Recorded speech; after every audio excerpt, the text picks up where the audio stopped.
नमस्कार दोस्तों, यह कहानी है दो ऐसी स्त्रियों की जिन्होंने मौत से भी लड़ाई की। दो वीरांगनाओं की ऐसी गाथा जिन्होंने अपमान और अत्याचार के खिलाफ इतिहास बदल दिया। कहते हैं जब किसी स्त्री के सम्मान पर चोट पड़ती है तो उसके आंसू सिर्फ दर्द नहीं बहाते, वो एक ऐसी आग बन जाते हैं जो साम्राज्यों को राख कर सकती है। आज की यह कहानी है दो ऐसी स्त्रियों की जिन्हें तोड़ने की हर कोशिश की गई। एक पर झूठे कलंक लगाकर उसकी पवित्रता को कुचला गया और दूसरी को बेड़ियों में जकड़कर गुलामों की मंडी में बेच दिया गया। लेकिन उन्होंने हार नहीं मानी। उन्होंने अपने सम्मान के लिए वो युद्ध लड़ा जिसकी गूंज सदियों तक सुनाई दी। तो आइए सुनते हैं दो साहसी स्त्रियों की अद्भुत और भावुक कथा, अग्निपथ और सिंहासन। पहली कथा, पवित्रता का अग्निपथ। बहुत समय पहले की बात है जब हिंदुस्तान के बड़े हिस्से पर सल्तनत का शासन हुआ करता था। उसी समय राजस्थान के एक छोटे से गांव में एक वीर योद्धा रहता था जिसका नाम था रणवीर सिंह। रणवीर सेना में एक बहादुर सरदार था। उसकी वीरता और बुद्धिमानी के चर्चे पूरे दरबार में होते थे। राजा भी उससे बहुत प्रसन्न रहता था। लेकिन जहाँ सम्मान होता है वहाँ ईर्ष्या भी जन्म लेती है। दरबार में ही एक और सेनापति था, जफर बेग।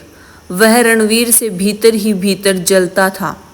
उसे यह बिल्कुल पसंद नहीं था कि हर जगह रणवीर की प्रशंसा हो। उधर रणवीर का विवाह बचपन में ही एक अत्यंत सुंदर और संस्कारी स्त्री से हो चुका था। उसका नाम था पवित्रा। जब वर्षों बाद पवित्रा का गोना हुआ तो रणवीर अपनी पत्नी को घर ले आया। पवित्रा अत्यंत पतिव्रता और शांत स्वभाव की स्त्री थी। वह अपने पति को ही अपना संसार मानती थी। कुछ दिन सुख से बीते, लेकिन फिर रणवीर को वापस राजदरबार लौटना पड़ा। जाते समय पवित्रा की आंखें भर आई। वह बोली, स्वामी, आपके बिना यह घर मुझे सूना लगेगा। रणवीर मुस्कुराया और अपनी तलवार का छोटा खंजर और एक मोहर वाली अंगूठी उसे देते हुए बोला, जब मेरी याद आए इन्हें देख लेना। इतना कहकर वह चला गया। समय बीतता गया। एक दिन दरबार में बातचीत के दौरान रणवीर ने गर्व से कहा, मेरी पत्नी जैसी पवित्र स्त्री संसार में दूसरी नहीं। बस यही बात जफर बेग को चुभ गई। वह व्यंग्य से हंस पड़ा। तुम्हें क्या लगता है रणवीर, तुम्हारे घर की दीवारें बहुत पाक है? तुम्हारे पीछे वहाँ कौन आता जाता है, तुम्हें कुछ पता भी है? यह सुनते ही रणवीर क्रोध से कांप उठा। दोनों के बीच बहस इतनी बढ़ी कि शर्त लग गई, अगर जफर यह साबित कर दे कि पवित्रा चरित्रहीन है तो रणवीर को मृत्यु दंड मिलेगा, और अगर वह असफल हुआ तो जफर को फांसी दी जाएगी। राजा ने अनिच्छा से शर्त स्वीकार कर ली। जफर बेहद चालाक था। उसने एक बूढ़ी स्त्री को धन देकर रणवीर की भुआ बनाकर पवित्रा के घर भेजा। भोली पवित्रा ने उसे सच मान लिया। कुछ दिन बाद उस बूढ़ी औरत ने चालाकी से रणवीर की अंगूठी और खंजर हासिल कर लिए, और जाते जाते उसने यह भी देख लिया कि पवित्रा की जांघ पर एक तिल है। बस जफर को अपने षड्यंत्र की आखिरी कड़ी मिल चुकी थी। दरबार में उसने सबके सामने अंगूठी और खंजर दिखाए। फिर मुस्कुराते हुए बोला, और हाँ, उसकी बाईं जांघ पर एक काला तिल भी है। यह सुनते ही रणवीर की दुनिया उजड़ गई। उसे लगा जैसे उसका विश्वास टूट गया हो। राजा ने भारी मन से रणवीर को मृत्युदंड सुना दिया। टूटा हुआ रणवीर आखिरी बार अपने घर पहुंचा, लेकिन वहां उसने पवित्रा पर इतने कठोर आरोप लगाए कि उसके शब्द सुनकर पत्थर भी रो पड़ता। पवित्रा बार बार कहती रही, मैं निर्दोष हूँ स्वामी, लेकिन उस समय रणवीर का विश्वास मर चुका था। अगले दिन उसे फांसी दी जानी थी। उस रात पवित्रा ने रोना बंद कर दिया। उसकी आंखों में अब आंसू नहीं, अग्नि थी। वह अकेली ही राजधानी पहुंची और नर्तकियों के दल में शामिल होकर दरबार में प्रवेश कर गई। उसका नृत्य देखकर राजा प्रसन्न हुआ और बोला, मांगो, क्या चाहती हो? पवित्रा बोली, महाराज, मेरा चोर इसी सभा में मौजूद है। पूरा दरबार चौंक गया। उसने उंगली उठाई सीधे जफर बेग की ओर। जफर घबरा गया। वह बोला, मैं इसे जानता तक नहीं। राजा ने पूछा, क्या तुम शपथ लेकर कह सकते हो? जफर ने पवित्र ग्रंथ पर हाथ रखकर कसम खा ली। बस यही वह पल था जिसका पवित्रा इंतजार कर रही थी। वह गरज उठी, अगर तू मुझे नहीं जानता तो तूने मेरे शरीर का तिल कैसे देखा? पूरा दरबार सन्न रह गया। अब जफर के पास कोई जवाब नहीं था। सच सामने आ चुका था। उसने अपना अपराध स्वीकार कर लिया। राजा ने तुरंत रणवीर को रिहा कराया और जफर को मृत्युदंड दे दिया। रणवीर शर्म से सिर झुकाए पवित्रा के चरणों में गिर पड़ा, लेकिन पवित्रा ने उसे उठाकर कहा, विश्वास टूटे तो रिश्ते मर जाते हैं स्वामी, लेकिन सच्चा प्रेम उन्हें फिर से जीवित कर देता है।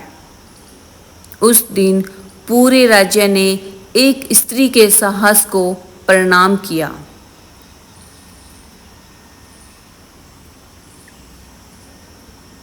दूसरी कथा, सिंहासन की शेरनी। पहाड़ों के बीच बसा था एक सुंदर राज्य अग्निगढ़। वहाँ के राजा की 2 बेटियां थीं, तारिका और मृणालिनी।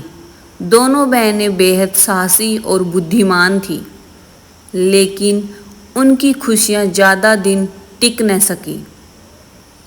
एक क्रूर राजा भैरव केतु ने अग्निगढ़ पर हमला कर दिया। भयंकर युद्ध हुआ। राजा मारे गए, महल उजड़ गया। तारिका और उसकी बहन बिछड़ गई। तारिका जंगलों में भटकती रही, लेकिन एक दिन गुलामों के व्यापारी उसे पकड़कर गुलामों की मंडी में ले गए। वहाँ इंसानों की बोली लगती थी। कोई खेतों के लिए बिकता, कोई नौकर बनकर, और कुछ हवस का शिकार बनने के लिए। तारिका बेड़ियों में जकड़ी खड़ी थी, लेकिन उसकी आंखों में डर नहीं, आग थी। तभी वहाँ एक युवा वीर पहुँचा, जिसका नाम था आर्यमित्र। वह असल में पड़ोसी राज्य का युवराज था, जो भेष बदलकर जनता का हाल जानने निकला था।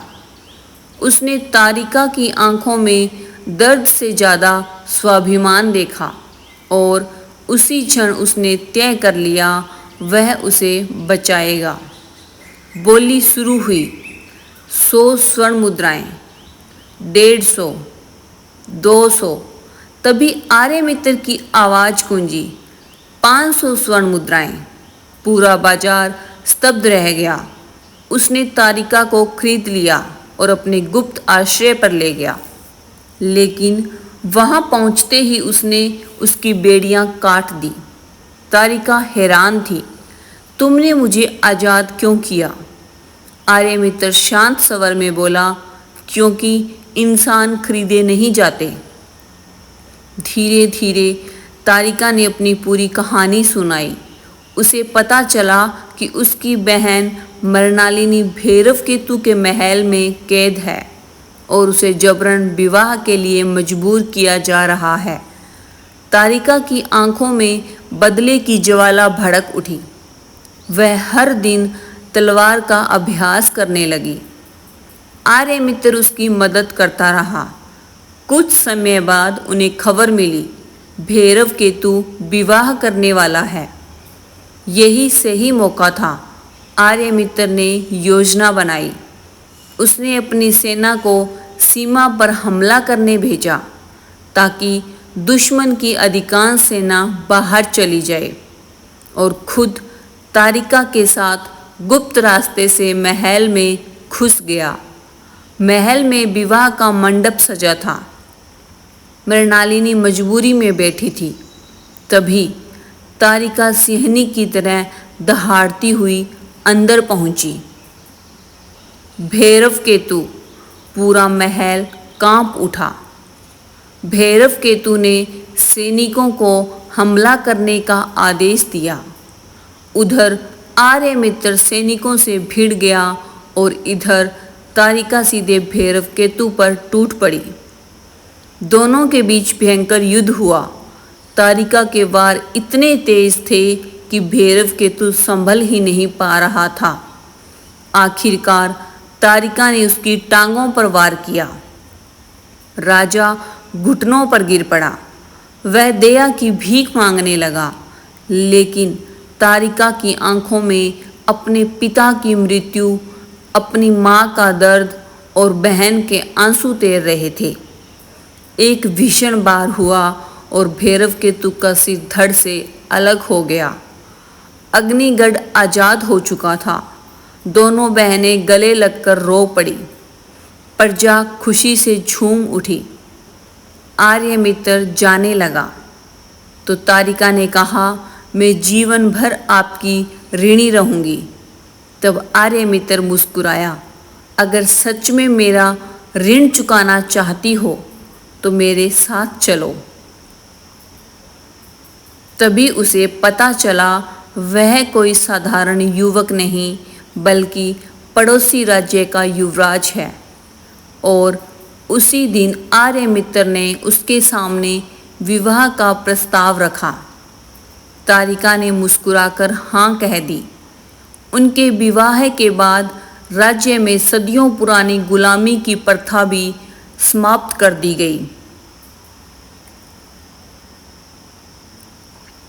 तो दोस्तों, एक तरफ थी पवित्रा जिसने अपने साहस और बुद्धि से अपने पति की जान बचाई, और दूसरी तरफ थी तारिका जिसने तलवार उठाकर अपने राज्य और सम्मान के लिए युद्ध लड़ा। दोनों ने हमें यही सिखाया कि जब इरादे मजबूत हो तो अन्याय चाहे कितना भी बड़ा क्यों ना हो, उसका अंत तय होता है। अगर इस कहानी ने आपके दिल को छुआ हो तो वीडियो को लाइक ज़रूर करें, और ऐसे ही भावुक और प्रेरणादायक किस्सों के लिए चैनल कथा कहानी 13 को सब्सक्राइब करना ना भूलें। धन्यवाद।